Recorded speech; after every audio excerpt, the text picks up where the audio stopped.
Hello everyone, welcome back to our channel. जैसे कि आप सबको पता है, मायका वही माँ का घर, जिसमें वो लेडीज़ आती है जो अपने डोमेस्टिक वायलेंस से परेशान होती है, जिनको घर से निकाल दिया जाता है, जिनके पास रहने की कोई जगह नहीं होती, वो अपने बच्चे को लेके कहाँ जाए। तो ऐसी लेडीज़ यहाँ आकर अपने बच्चों के साथ रहती है। वीडियो की शुरुआत में आपसे मैं ये बोलना चाहूँगी कि कृपया करके आप शादी या अडॉप्शन के लिए बिल्कुल कॉल ना करें। हमारे पास कॉल करनी है तो आप इसके लिए करें कि हमें रहने आना है, या हमारे पास कोई ऐसी विक्टिम है जिनको हमें आपके बारे में बताना है, या फिर आप डोनेशंस के लिए कॉल करें। बिल्कुल भी शादी या अडॉप्शन के लिए कॉल ना करें।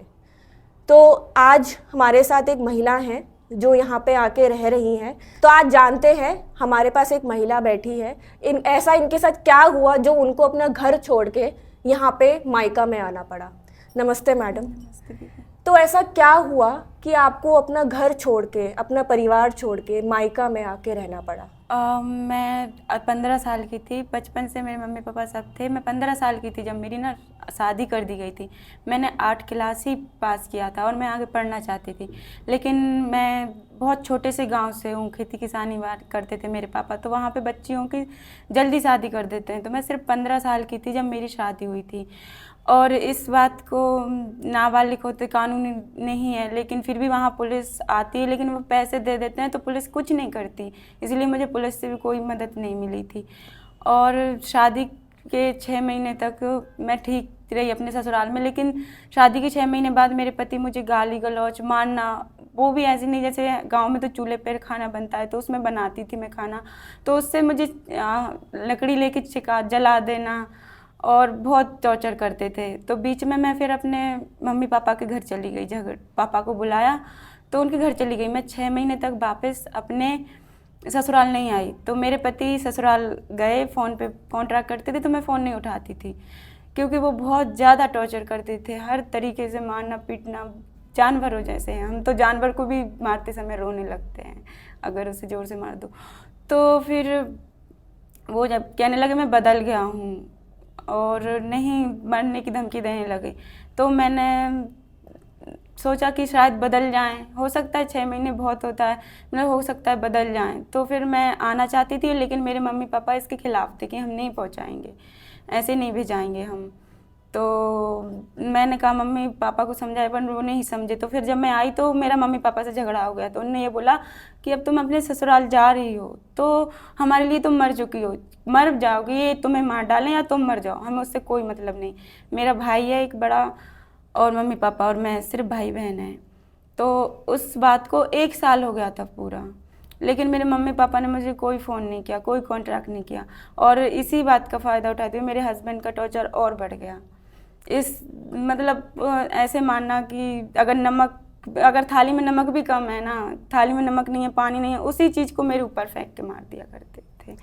तो आपके पति ऐसा क्यों करते थे? दहेज की वजह से, या फिर वो पढ़े लिखे हैं, अभी भी पढ़ाई कर रहे थे जब मैं आई हूँ। वो कितने पढ़े लिखे? BA फाइनल है, MBA कर रहे हैं। तो जब आपकी शादी हुई थी तो आपका पति पढ़ाई कर रहे थे? 10वीं क्लास में। 10वीं में थे और आप सिर्फ 8वीं पास हो।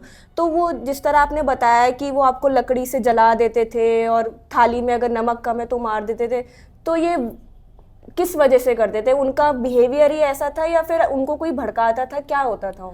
उनका सबसे पहली परेशानी तो ये थी कि हमारी अरेंज मैरिज थी, तो वो चाहते थे कि उन्हें पढ़ी लिखी भी मिले, और मैं कम पढ़ी थी, और वो थोड़े दिखने में अच्छे हैं, मुझसे अच्छे लगते थे। उनके अंदर ये वहम था कि मुझे तुझसे भी अच्छी लड़की मिल सकती थी, काबिल लड़की मिल सकती थी, पढ़ी लिखी खूबसूरत कुछ पोजीशन पे होती जो, वो लड़की मिल सकती थी। और उनका वहम ये, जब उनने 12वीं क्लास पास की, उनके दोस्त बड़े, उनकी लड़कियों से दोस्ती हुई, पता नहीं, हो सकता है आगे बाहर अफेयर भी हो, वो मैं नहीं पता।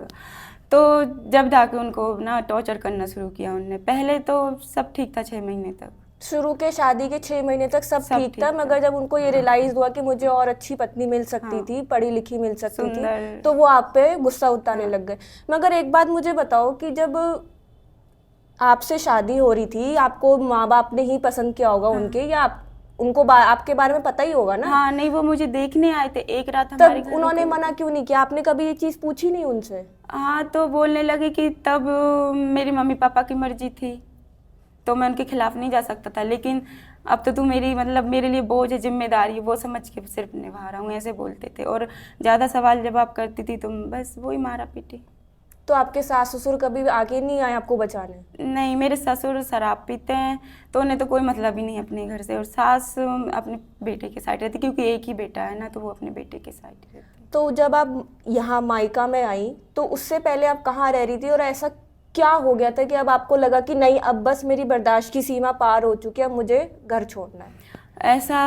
ऐसा हुआ कि बीच में ना मैं प्रेग्नेंट भी हुई, 4 महीने का प्रेगनेंसी थी मेरी। तो उनका तो यही था मारना पीटना, और डॉक्टर ने मुझे खून की कमी बताई हुई थी, लेकिन उसका कोई मतलब दवाई नहीं करवाए वो लोग। मुझे कहते हैं वो तो ऐसे डॉक्टर बोलते ही हैं, गांव में ये सबसे बड़ी परेशानी है।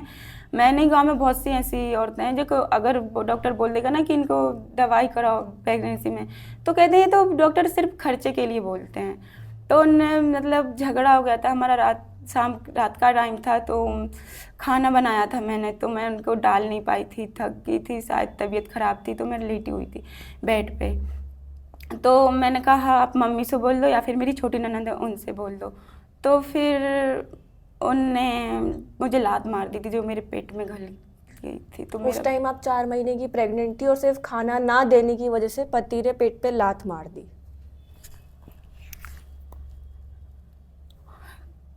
मेरे बच्चे, और आपका बच्चा नहीं रहा।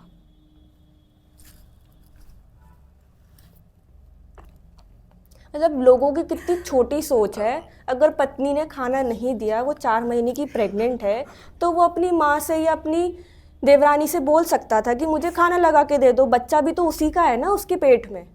मतलब लोगों की आप माइंडसेट सोचो कि क्या है। खाना नहीं दिया तो सीधा पेट पे लात। फिर क्या हुआ? फिर बच्चा मेरे से कहना जो गया, मेरा सरकारी हॉस्पिटल में दवाई वगैरह चली, 1-2 महीने दवाई चली, लेकिन उसके बाद भी वो लोग मुझे बैठने नहीं, क्योंकि मिसकैरेज के बाद बहुत वीकनेस आ जाती है ना, बहुत कमज़ोर पड़ जाते हैं। लेकिन फिर भी मुझे काम करना पड़ता था। मैं खेतों में काम किया करती थी, घर पे भी काम किया करती थी, हमारे यहाँ गाय भैंस सब थे, सबका काम किया करती थी, टाइम पे सबको रोटी देना, सब करना। और अब फिर मिसकैरेज हो गया। उसके बाद मेरे हस्बैंड मुझे ऐसा बोला करते थे कि अब तुझ में है ही क्या जो मैं तुझे मतलब बीवी के तौर पे प्यार करूं। कहते थे कि मुझे अभी भी कोई अच्छी लड़की मिल सकती है, अच्छे दहेज मिल सकता है, मुझे गाड़ी मिल सकती है क्योंकि मैं इतना पढ़ा लिखा हूँ, मुझे कोई अच्छी जॉब लग सकती है। मेरी तो मतलब ज़िंदगी ख़राब हो गई तुझसे। हर वक्त ये बोलना कि तू जा, मर जा कहीं। एक बार झगड़ा हुआ था तो मुझे जूते से पीटा था और घर से निकाल दिया था कि तू जल्दी जा। लेकिन फिर मेरी सास ससुर जी आए थे कि वापस आ जाओ, कोई बात नहीं, गुस्से में बोल दिया उसने। फिर ऐसे धीरे मैं यहाँ आई थी सोमवार के दिन, और मैं यहाँ आने को 10 दिन भटकी हूँ। मतलब यहाँ आने से पहले आप 10 दिन भटके हो? भटकी हूँ, रेलवे स्टेशन पे रही हूँ मैं 10 दिन। कौन से रेलवे स्टेशन पे? पहले हमारे छोटा सा गांव है ना, यहाँ से तो क्या कहते हैं, बस स्टैंड पे गई थी मैं। बस स्टैंड से मैंने जबलपुर के लिए बस पकड़ी, जो कि 3-4 बस बदलनी पड़ती है हमारे गांव से। तो वो बस बदल के मैं जबलपुर तक पहुंच गई थी 8-9 बजे तक। तो मैं रात वहीं रुकी। फिर दूसरे दिन के लिए मैंने, क्योंकि मुझे लगा कि शायद मैं यहाँ से निकल जाऊँगी तो मुझे कोई आसानी से कुछ भी काम दे देगा, झाड़ू पोछा मैं कुछ भी कर लेती, लेकिन मैं वहाँ नहीं रहना चाहती थी दीदी। मैं मान नहीं सह सकती थी मैं बहुत ज़्यादा। तो फिर लेकिन किसी ने काम भी नहीं दिया। मैं मतलब बीच में ऐसे किसी को काम, दुकानों पे जाकर कुछ भी पूछती थी तो कहते थे आप, मेरे पहले तो ये पूछते थे कि आपके साथ कौन है। अगर मैं कह देती थी कि अकेले हूँ तो काम के लिए साफ मना। तो मेरे पास 3-4 हज़ार रुपये थे जो कि 10 दिन बाद ख़त्म हो चुके थे। तो मैं दिल्ली स्टेशन पर बैठी थी, 10 दिन तक मैं ऐसे ही भटकी हूँ। तो मैं दिल्ली स्टेशन पर बैठी थी, रो रही थी। मैं सोच रही थी कि अब कोई ऑप्शन ही नहीं, जी नहीं सकती, मरने के सिवा कोई आचार नहीं, क्योंकि मैं मरना पसंद करूँगी लेकिन उस घर में दोबारा जाना पसंद नहीं करूँगी। तो फिर एक मुस्लिम समाज के भैया थे, बहुत अच्छे थे, उनने मुझे रोते हुए देखा। बहुत टाइम से देख रहे थे क्योंकि सुबह से शाम हो गई थी, मैं वहीं बैठी थी। तो कहने लगे दीदी मैं आपको बहुत देर से देख रहा हूँ, अब यहीं पे बैठे हुए। मैंने कहा मैं अजनबी से, क्योंकि पता नहीं कौन कैसा है, मैंने बात नहीं की। तो कहते आप मुझे बात कर सकते हो, डरो मत।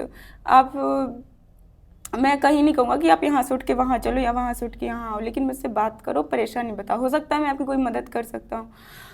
तो उनने मुझे बताया यहाँ के बारे में, पर मुझे विश्वास नहीं हुआ क्योंकि आजकल वो बीच में एक आश्रम का इशू हो गया था ना, आजकल आश्रम पे भी विश्वास करना। तो मैं ये भी सोचती थी कि मैं किसी गलत रास्ते पे नहीं चलूँगी, मर जाऊँगी लेकिन गलत रास्ते पे नहीं चलूँगी। तो उनने मुझे वीडियो दिखाई, भैया थे, अविनाश भैया थे और हमारी गीतांजलि दीदी थी उस वीडियो में। उनने मुझे वो वीडियो दिखाई, मुझे अच्छा लगा वो वीडियो देख के, बच्चे देखे बहुत सारे, ये होम देखा, मुझे बहुत अच्छा लगा। तो फिर उनने मुझे एड्रेस बता दिया था नजफगढ़ का, तो मैं उस वक्त तो वहीं रही, लेकिन सुबह को चली तो मुझे पूरा यहाँ आने में 6 बज गया था। तो मैं जब यहाँ आई तो मुझे खुशबू दीदी मिली हमारी, उनने मुझे हमारे मायकटू के बारे में बताया। तो ऑफिस से मैं मायकटू गई, मुझे यहाँ से एक दीदी छोड़ने भी गई, 3-4 बस बदली, उनने मुझे अकेला नहीं छोड़ा, फिर वो छोड़ने भी गई। और फिर जब मैं मायकटू पहुँची तो हमारी दीदी सुमन दीदी वो मिली मुझे, उनने मुझे मतलब ऐसे बच्चे की तरह बुलाया। मैंने जब मेन गेट पे थी तो मतलब ऐसा लगा जैसे कि मैं अभी भी छोटी बच्ची हूँ, अभी मेरी एज सिर्फ 19 साल है। तो उन्होंने मुझे बहुत अच्छे से बुलाया, खाना खिलाया, समझाया। उन्होंने मुझसे पूछा, मैंने उन्हें सब बताया, तो उन्होंने मुझे बहुत समझाया। और अभी भी बहुत बच्चे की तरह रखते हैं, भैया भी कहते हैं खुश रहा करो, अगर उदास दिख जाते हैं तो गुस्सा करते हैं। बहुत मतलब ऐसा लगता है यहाँ आके कि मेरा बचपना वापस लौट चुका है। और दीदी आगे मैं अब पढ़ना चाहती हूँ, उन लोगों के लिए पढ़ना चाहती हूँ जो ये कहते थे कि क्यों काबिल नहीं है, तो बस आगे मैं काबिल बनना चाहती हूँ।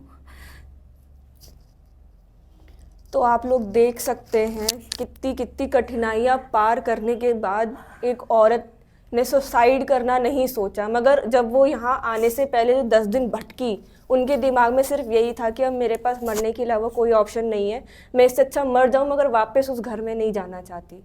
मगर किसी ना किसी ने उनको मायका के बारे में बताया और वो यहाँ आई और उनको मायका में कैसा लगा, उन्होंने ये सब चीज़ें बताई, उन्होंने अपना सब उन्होंने कितना संघर्ष किया। तो यही चीज़ मैं आपको बताना चाहती हूँ कि मायका हर एक उस महिला के लिए खड़ा है जो अपने आप को अकेला, मजबूर या असहाय समझती हैं, या फिर वो घरेलू हिंसा से पीड़ित है।